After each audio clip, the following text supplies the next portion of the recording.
I did. Not loud enough, the detective demonstrated, barking out.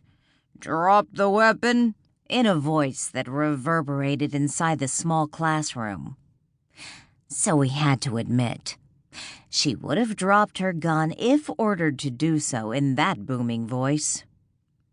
And if you had waited a little longer, he was going to surrender as the scenario progressed.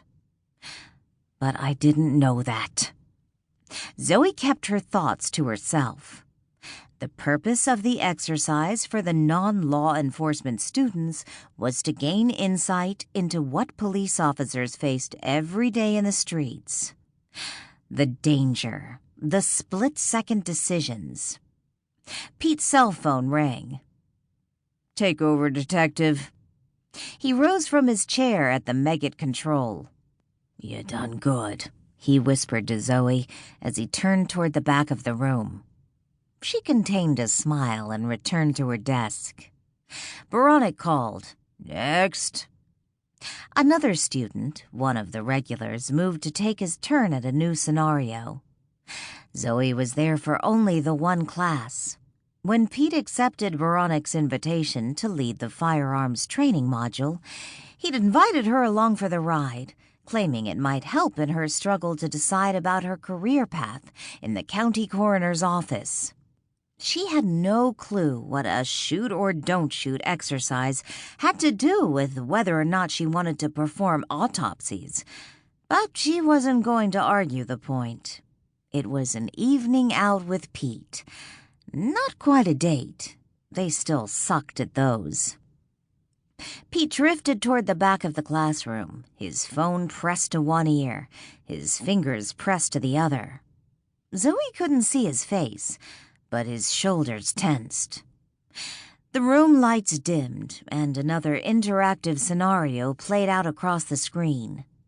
Zoe, however, watched Pete with the same trepidation she'd experienced a few moments earlier when faced with a hostage situation. Gunshots rang out, the lights came up. The room erupted into laughter. The student had emptied his virtual magazine without one clean hit.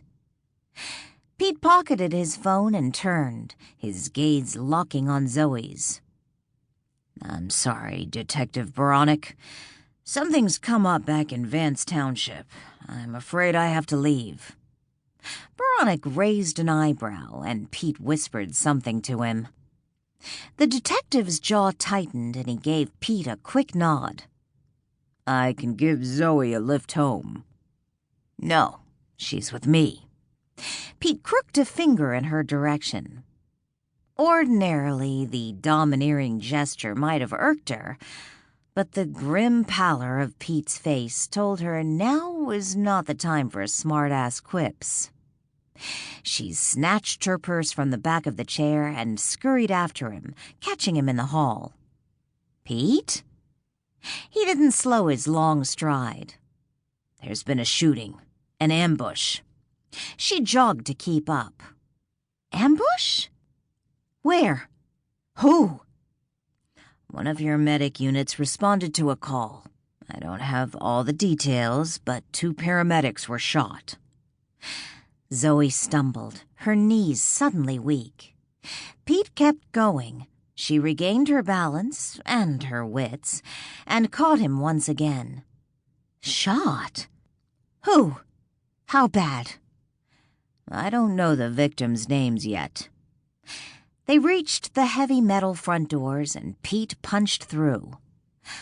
One medic is being life-flighted to Pittsburgh. The cool evening air of early September chilled Zoe. What about the other? Pete stopped so fast she almost slammed into him. He turned to face her, his dour expression telling her the awful truth. The second paramedic, one of her colleagues, was dead.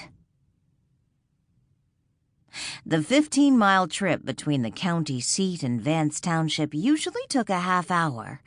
Zoe had made it in 20 minutes when driving the ambulance, lights and sirens. With Pete behind the wheel of the police department's Explorer,